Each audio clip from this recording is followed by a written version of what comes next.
ముంబై ఈసారి కొట్టినప్పుడు బోర్ కొట్టి ఉంటుంది. ఈసారి పంజాబ్ గెలుస్తుందా? No no no, Punjab గెలాలి.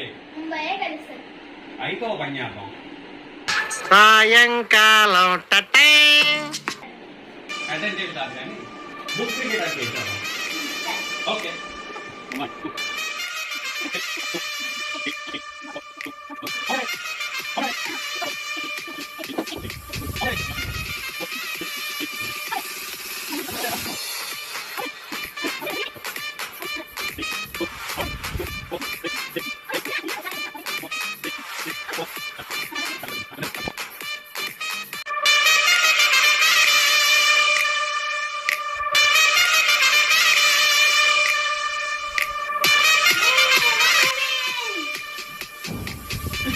మీరు ఆరోసారి మరోసారి కప్పు గెలిచారు, మేము ఇంకోసారి అభిమానులు మనసు గెలిచాం.